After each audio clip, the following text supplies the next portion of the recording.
The Greatsword weapon category is one of the more popular weapon categories in this game, as it does house some of the most powerful weapon options, so a lot of this list is going to comprise of things being in the S and the A tier. And honestly, I don't think there's any really bad Greatswords out there either. The lowest one, I actually consider it to be a C tier. There are like no D tier options or F tier options at all. But as always, the ranking is going to be PVE only, and it is based on how useful the weapon actually is.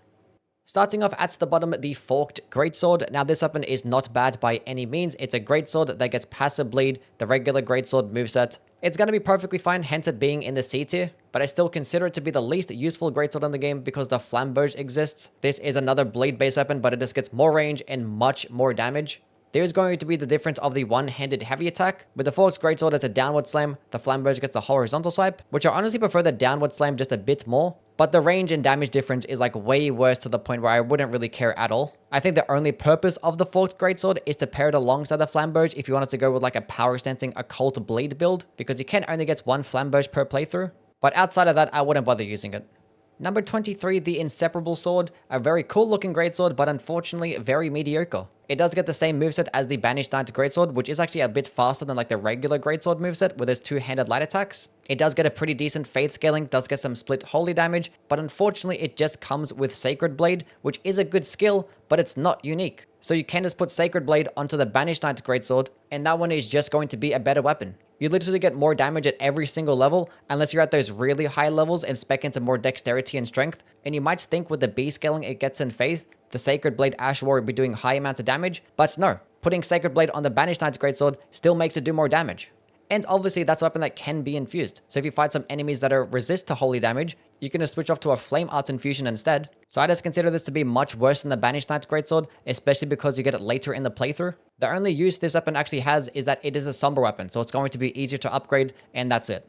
Number 22, the Lizard Greatsword. This weapon is actually a striking-based greatsword, does get the poking attack heavy, basically the exact same as the Claymore, but it does get a projectile attack as well. So on paper, it sounds really good, and hitting with this projectile attack can actually do twice as much status effect buildup, so going with the status effect infusions, hitting with both the weapon and the projectile at the same time can just do twice as much. Now, unfortunately, this weapon just has way too many downsides. One, the striking damage doesn't even work on this thing. It's probably just a bug right now, but it's just not getting any striking damage. It's just doing regular standard damage. The second reason is that the projectile attack doesn't work with the smithing talisman or the axe talisman, and hitting with it at point blank range can be very inconsistent as the projectile attack can just miss. And if you missed with the projectile attack, you're doing less damage and less stance damage than all the other greatsword heavies. And the most annoying thing about the weapon is that it's a throwable weapon, so therefore it doesn't actually work with a lot of different weapon buffs. You can't pair it alongside Blade, Lightning Slash, Flame Spear. You can't use it with any of these types of skills. The only weapon buff you could reliably pair it with would be Shriek of Sorrow,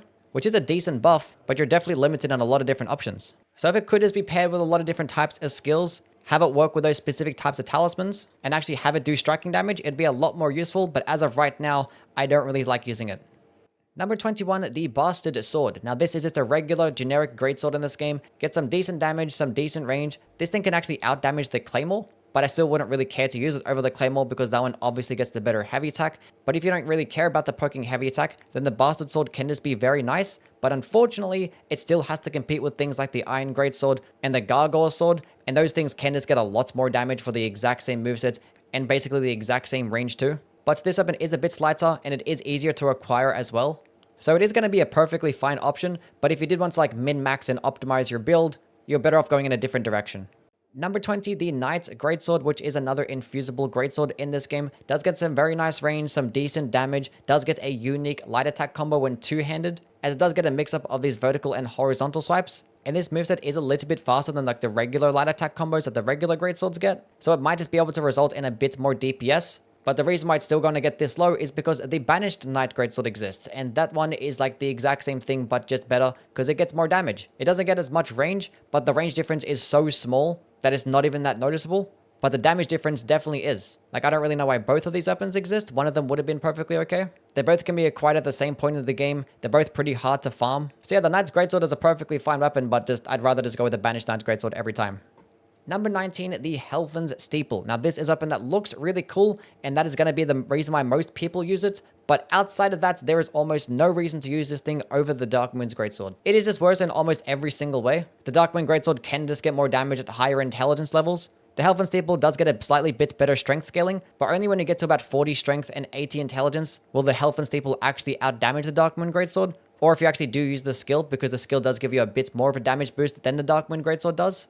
But the thing is, the Darkmoon Greatsword gets passive frost by itself without actually needing the weapon buff, whereas the Helphen Steeple doesn't get passive frost. So when the buff wears off, you have a much worse weapon, and the Darkmoon Greatsword weapon skill turns your heavy attacks into a projectile. The Helphen Steeple doesn't get anything like that. There is no damage part of the skill. It is just a weapon buff. And in this game, weapon skills are extremely powerful. I don't know why this thing didn't get some cool follow-up AoE attack with its skill, or just have like a damaging skill in general and just have the buff just come afterwards.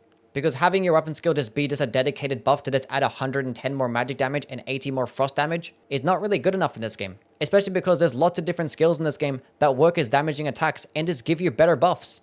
Something like the Dragon Scale Blade or the Dragon Halberd has a damaging based skill. It also does boost your frost by plus 80, but it just gives you 160 more damage on top of that. And the Helphen Steeple is just a non-damaging skill. I think the only purpose of the Helphen Steeple is to be used as an offhand option to the Darkmoon Greatsword because the scalings are very similar. So if you actually wanted to go with a power stance Greatsword build, this might be the best option. But other than that, I'd just never use it over the Darkmoon Greatsword, like ever. Especially because you get it later in the playthrough as well. Number 18, the Golden Order Greatsword. Another weapon we can throw into the category of skills that should have been a stance instead of just a skill that has a follow-up attack. Like seriously, if the weapon skill of this weapon actually had a stance instead, it would be A tier, potentially even S tier. But unfortunately, that is not the case. But as for the weapon itself, it is a split wholly damaging type of weapon. Does get a pretty decent faith scaling and a pretty poor dexterity scaling. I don't know why this thing gets a D scaling and dexterity, but has a 21 dexterity requirement. That is pretty weird. The weapon is literally made out of light and it gets some physical damage as well. I don't know why this thing wasn't like pure holy damage. But this weapon actually does do more damage to undead enemies. And in terms of its skill Established Order, it can be very high damaging. The first initial AoE attack can be pretty nice, but the follow-up attack is where the best part of it actually is. Because it shoots out a very nice damaging projectile attack that does have multiple hitboxes, travels very far, quick projectile speed, and it does it in a nice horizontal spread so it can hit multiple enemies. Like the whole combo is very good. Now the unfortunate part about the skill is that it takes such a long time to get to the projectile attack, which is the best part about the skill, and it consumes a lot of FP as well. If this thing was just a stance, it would be amazing. That means you could just use the AoE version or just use the projectile on demand. But the chances of you actually getting to that projectile attack in the middle of a boss fight is very rare. And if you actually wanted to use the projectile attack, you have to use like an additional 20 FP on the first part of the skill before you actually get to the projectile. So it's just so expensive, long animation, no hyper armor, and all these things would have been fixed if it was just a stance. Number 17, the Lordsworn Greatsword. Now this Greatsword does actually get some of the worst range and actually get some of the lowest damage out of all of the infusible Greatswords, but it does get the benefits of getting 110 critical damage. So when going with these critical attack types of builds, it can be a pretty nice pairing. Now the thing is, Greatswords aren't the best thing at getting stance breaks. There aren't many skills out there that are going to stance break pretty quickly. Maybe except for Carry and Sovereignty, this could be a very nice pairing. But the thing is, the damage is a lot worse than things like the Iron Greatsword, so it still has its own specific use. But for most types of builds using a Greatsword, I would just much rather go in a different direction.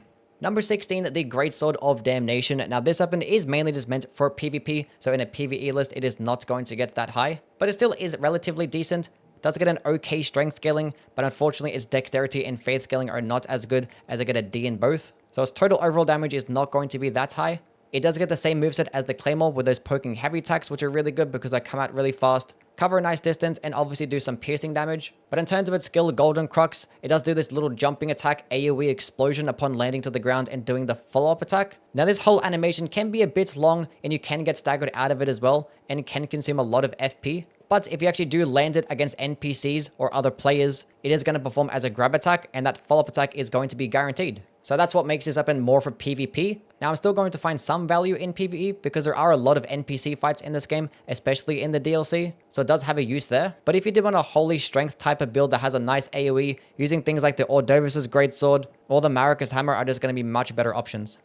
Number 15, the Gargoyle's Greatsword, which is one of the highest damaging Greatswords in this game. It can be infused, and it does get the same generic Greatsword moveset, so obviously we have to compare it to the Iron Greatsword, which has the same requirements and very similar weight. But the Iron Greatsword does just get more damage, and it's get a bit more range as well, so that one is just going to be the better option. Now the Gargoyle's Greatsword actually does get a bit better scalings, so at really high levels, or maybe with like particular types of infusions, it could perform better than the Iron Greatsword, or just be the same amount of damage.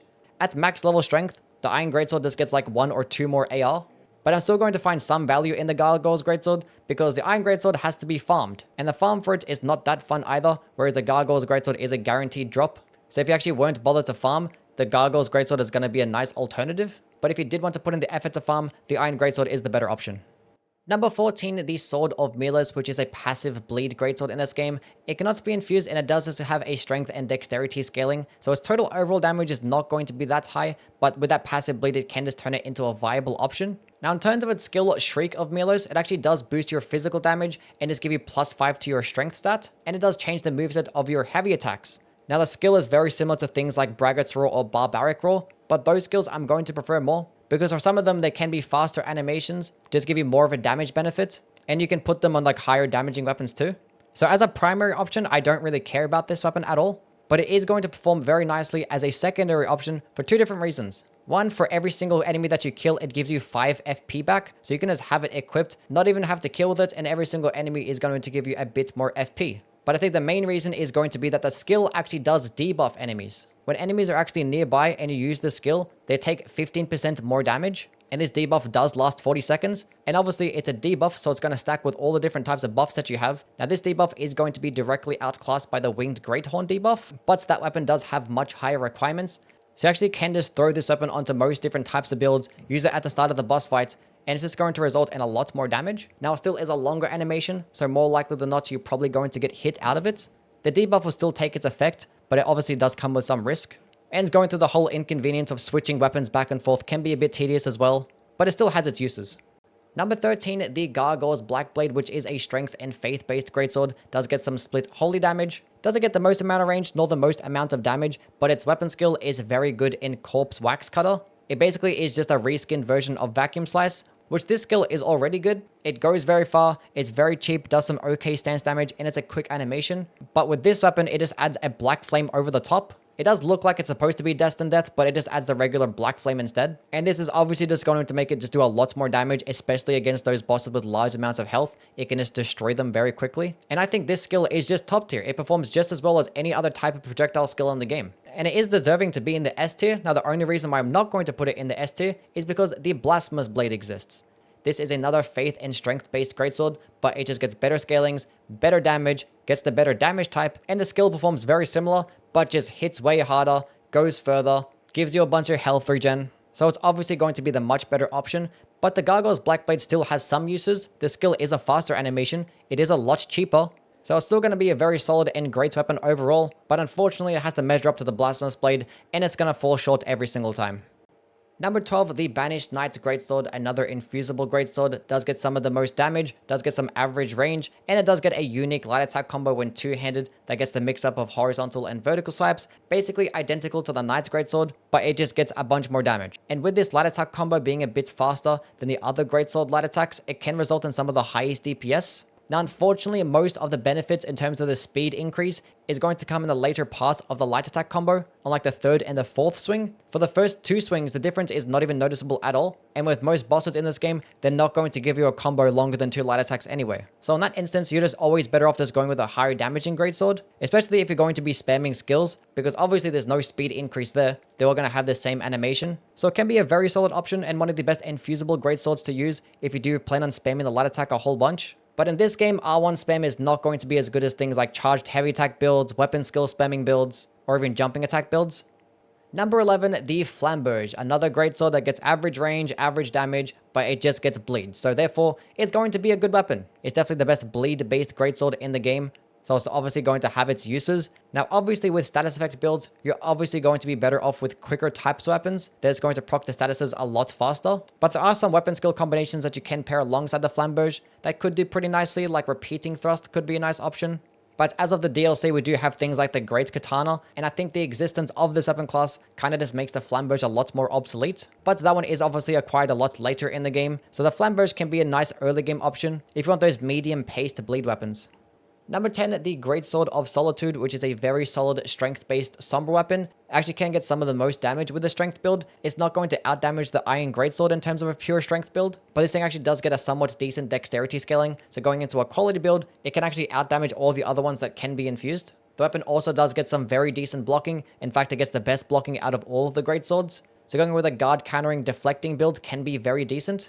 Now, Greatswords are still not going to be the best at guard countering. They're not going to be the fastest, they're not going to hit the hardest, nor do as much stance damage. Things like great hammers or even regular hammers can do more stance damage and be faster too. But it obviously does give it a lot more versatility. However, the best thing about the skill is going to be its skill, Solitary Moonslash, which does have a projectile option that is very reminiscent of Vacuum Slice. Now, Vacuum Slice is probably still going to perform better, as it does do more damage, go further, do more stance damage. But this projectile can actually track upwards, where Vacuum Slice cannot, and this thing actually does get more hyper armor and the option of a follow-up attack. Now, this follow-up attack is mainly going to be used against smaller enemies because it can send them flying. It can also do some decent stance damage as well. So if you do feel like a boss is about to get stance broken, you can like lunge into the enemy with a follow-up, get off the stance break, and you're going to be right there to get the critical attack as well. Now, this follow-up attack is very nice to close in the distance, but you do have a longer recovery animation, and against really fast bosses, you're going to get hit every single time, especially because this thing consumes a lot of stamina. This like lunging attack has like 2 different parts. It has like a shoulder charge that does like stagger smaller enemies,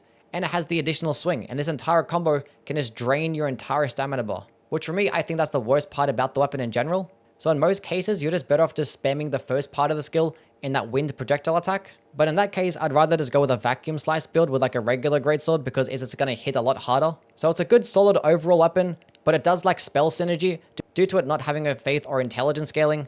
It's going to consume a lot of stamina with the skill, and that first part of the skill doesn't really hit that hard.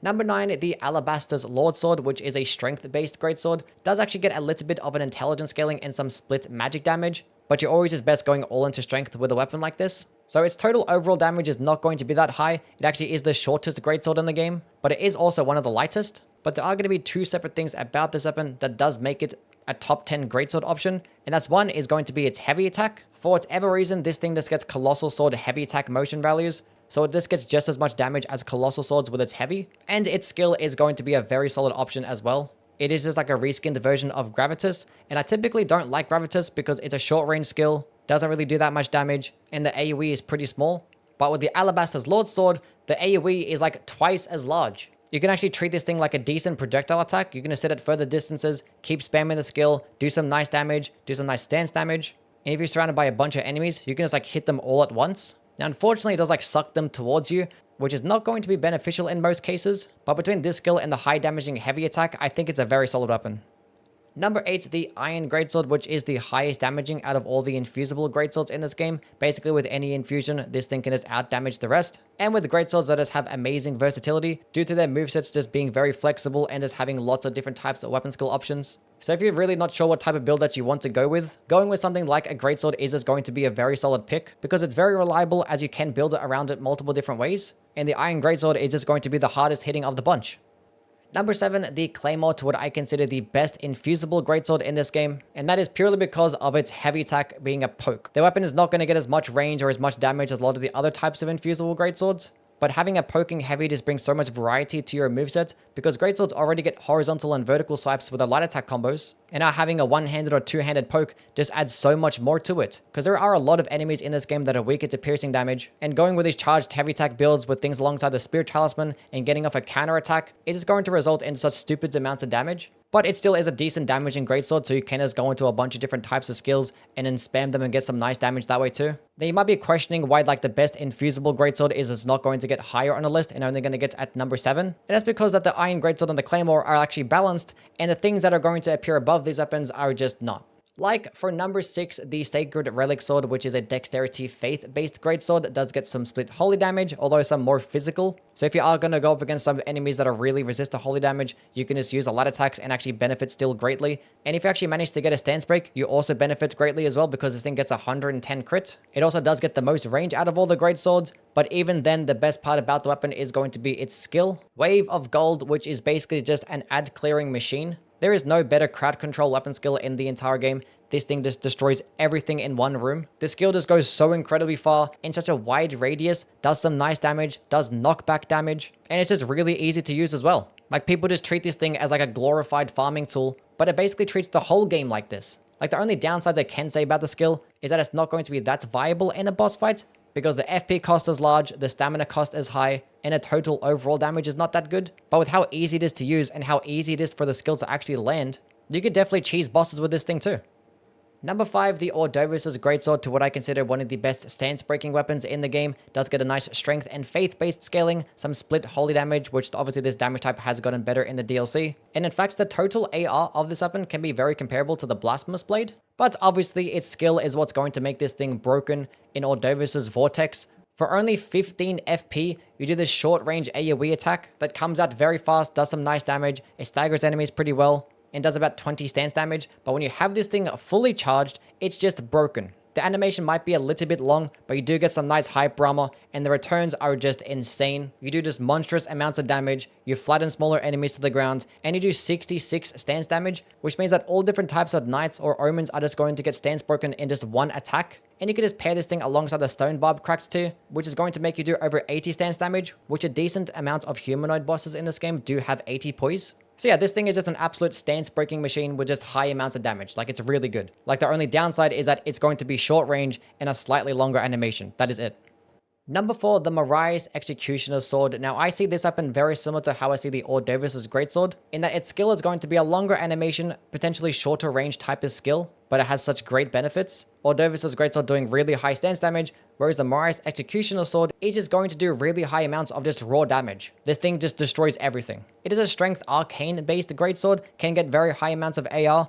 Unfortunately, with this stat split, you're not going to get much synergy with different types of spells. Whereas for something like the Ordovis' Greatsword, that one's going to get good synergy because of the claw mark seal. And the skill of the weapon is easier to build around because you only really need to have the Godfrey's icon. Whereas for the Marais Executioner's Sword, being that it hits multiple times in quick succession, you're going to benefit a lot more of things like the Thorny Cracks tier and the multi-hit talismans. Because without those things, the damage is not that good. But once you acquire them, you just have an absolutely busted skill. This thing just does monstrous amounts of damage, has some nice hyper armor, it's incredibly cheap, you get an uncharged version, a fully charged version, and you can even cancel the animation halfway through as well. Like, the skill doesn't look like it's supposed to be that good, but as you can see, the damage is just absurd. Like, this is what it does to bosses.